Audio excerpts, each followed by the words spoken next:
This is Ilocos News Online. At natutuwa ko, on the other hand, may mixed emotion ako dito eh.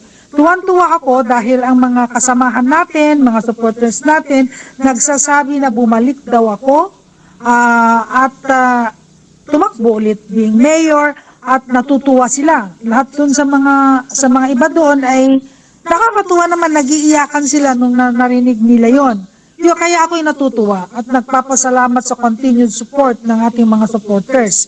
On the other hand, kung nagtatay nga, this is a mixed emotion, medyo nalulungkot ako. Dahil nung nakita ko yan at nung narinig ko yung verdict sa akin na not guilty, alam mo ba yung doon ko lang naramdaman yung lahat ng hirap, yung sama ng loob, lahat doon ko naramdaman kay Kokoy Ruiz. Kaya nung makita ko si Kokoy Ruiz sa korte, parang hindi ko napigilan yung sarili ko. Kailangan minura-mura ko siya doon sa loob mismo ng korte. Kasi doon ko lang naramdaman yung sama ng loob. Nung natapos na yung case, when I was proclaimed not guilty sa kasong ito. So sa ngayon ma'am, nag-sink in na po ba yung nangyari sa after 16 years sa kaso? Oo, I think doon ko lang din naramdaman yun at nag-sink in na talaga nung panahon na yon. Sa ngayon, after a while, medyo bumababa na rin yung adrenaline ko kasi talagang high blood ako. That's why I have to leave immediately the court kasi tumaas na yung blood pressure ko at that time eh. I cannot help it. Ma'am, since day one, nakita namin yung gaano kayo katatag, very strong woman, hindi namin nakita in public na kayo po ay umiyak sa kaso. So, kumusta na po kayo ma'am bilang isang Marinette Gamboa? Alam mo, hindi kasi pwede tayong umiyak na nakikita ng ating mga supporters kasi tayo yung inspiration nila eh. Pag ako yung gumuho at bumagsak ako, bagsak na lahat ang ating mga kasamahan. Kaya ang ginawa ko, nagpakatatag tayo at talagang isa lang yung aking sinandalan eh. Ang Diyos lang talaga, ang Panginoon lang talaga. Dahil alam nyo naman at alam ng lahat na napakalalaki ang aking kalaban. Grabe talaga. Hindi ko nga rin maintindihan at hindi ko rin alam kung paano ko nilagpasan ito. Despite the fact na lahat ng kalaban ang nasa likod niyang pinagkaisahan na ako. Piruin mo, 6 na judge ang lumagpas dyan sa humawak sa kasong yan. And it is a 16 years of battle. Imagine mo 16 years na yan. At saka 16 years na yan, Dennis, 2 aresto, 2 kulong. Imaginin mo yan, nakadalawa ako napasok sa BGMP para lang, first, yung una, it was an illegal arrest. Mm-hmm. Number 2, yun na yung I was arrested kasi meron na tayong legal na warrant of arrest at that time. Then after 16 years, malalaman natin na absuelto pala tayo, wala pala tayong kinalaman sa kasong yun. Kaya talagang iba talaga yung feeling. It was really a mixed feeling. Natutuwa ako dahil naipatunayan natin na wala tayong kasalanan. Number 2, hindi na yung emotion ko na naiinis ako. Kung makita ko si Luis, nung makita ko si Luis, gusto ko talaga bugbugin ko siya. Yung mga yung mga ganong ba na feeling na galit ka, doon ako nagalit, doon ako naramdaman yung galit. Kasi alam kong dito napatunayan na natin na wala tayong kasalanan. Yun lang yun. At 16 years na naghirap tayo. Ma'am, matapos nyong ilabas yung saloobin nyo, yung damdamin nyo. So, are you serious ma'am to countercharge against Attorney Ruiz? Yes. Kailangan tayong mag-countercharge sa kanya. Bakit ka mo? Ayaw ko man gawin to. Kasi hindi naman kailangan na labanan ko polisya or whatsoever, maghiganti. Hindi yun ang rason ko. My only reason is para yung mga susunod na henerasyon, yung mga ganyan, may pag nagkaroon ulit ng ganitong sitwasyon, na magagamit sila gagamitin sila ng mga kalaban. At kahit hindi na totoo, ituturo ka pa rin, magpapatayo sila ng mga witnesses nila para lang ituro ka, mag-isip-isip na rin. na magdadalawang isip na rin sila na gagawin yan dahil meron palang counter charge na pwede. At talagang I have to file a case against sa Pocoy Ruiz para maramdaman din niya yung hirap kung paano magkaroon ng kaso. Actually, dito ko ipa-file sa Quezon City o dito sa Maynila para bumiyahe din siya, subukan din niyang gumastos at maghirap dito. At saka sasali tayo dun sa 100 million charge ni nakagaya ng mga iba. Makiuso tayo sa ganon. Tignan natin kung kakayanin din niya yan. Ma'am, nabanggit nyo kanina na marami nang tumawag, mga supporters, yung mga dating kasamahan sa politiko, ma'am, sa politika. Marami na po bang tumawag sa inyo, ma'am? Marami ng mayors. Natutuwa nga ako nagugulat nga ako, iba na ang mga numbers nila, tumatawag sila. Marami tayong nakasamahang mayors na tumawag. Mga senators nga marami, saka mga congressman, iba-ibang bayan, hindi lang sa Ilocos Norte.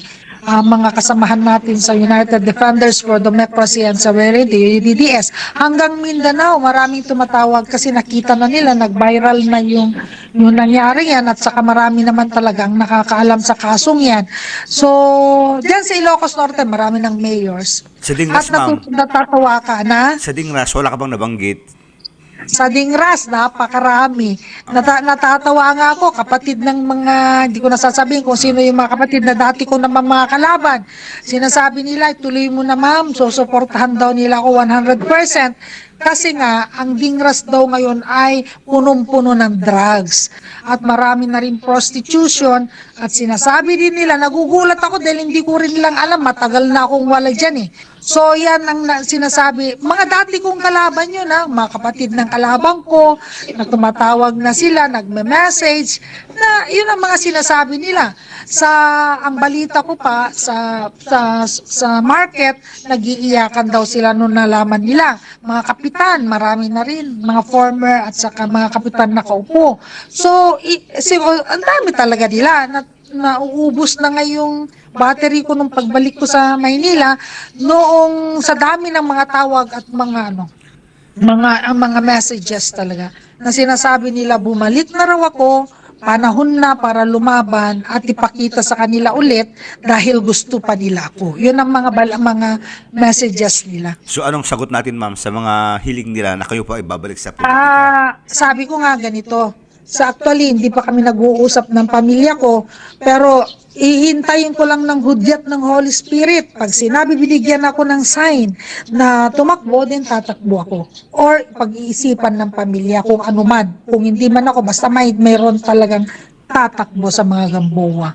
Kaya hintayin ko lang kasi alam mo, within that 16 years of struggle na laban namin, wala naman akong kinapitan kundi ang Diyos lang.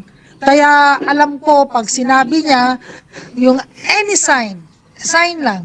Saka natatawa nga ako kasi kahapon tinawag nila yung anak ko. Nandun sina Amy, sina Sarah, pinag-oath siya ng PDP laban sa UP kahapon. Nagulat ako, pinagtatawag siya at ginawa sa national. Pag sinabi niya po, may natumakbo kami, di tingnan natin. Baka sasabihin niya, kayo naman ngayon. Di tingnan natin, pag-uusapan pa namin yan. Ma'am, tinawagan na kayo ni Senator Amy? Hindi pa, kasi wala akong number sa kanya. Yung anak ko ang kasama nila Pero, sila muna, kasi alam niya kasing, siguro, alam niyang kapopromulgate ko lang, kaya medyo pinagpapahinga muna kaya tayo. So, tingnan natin. So, handa na kayo? Actually nagkaroon na kami ng feelers during the senatorial election, last election. Meron na yun. Kaya lang, syempre, hindi muna tayo, nag-iisip pa tayo. Titingnan po, pinag-uusapan pa namin at the moment.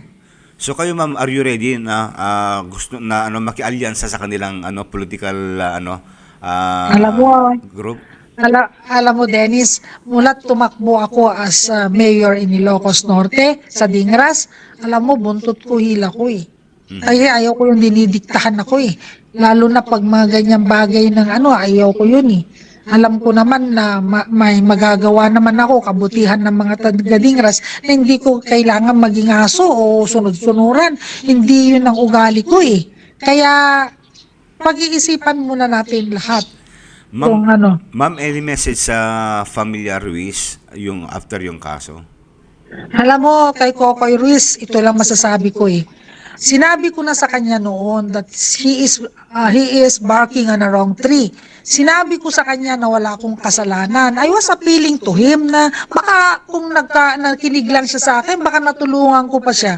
Kasi yung si Engineer Ruiz at that time, bumupunta ng bahay ko, nagiinuman sila ng former husband ko, yung namatay na husband ko.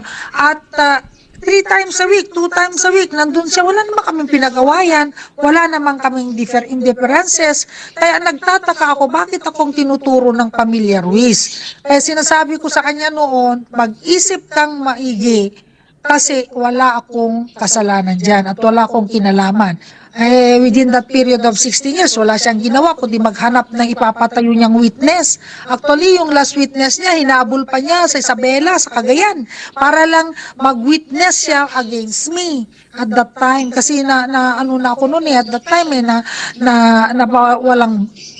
walang sala na ako sa prosecutor's office at that time. Hinabol lang niya. Now, sa kanya, sinasabi ko at that time, huwag na kasi wala akong kasalanan. Ito, nangyari yun, nagratis yung buhay ng tatay niya. Kaya, ayun, anong magagawa? At walang may kasalanan yun, kundi siya lang. Nagpagamit kasi siya nagpagamit si Kokoy Ruiz sa mga kalabang ko. Akala niya forever na siyang ganyan ang sitwasyon.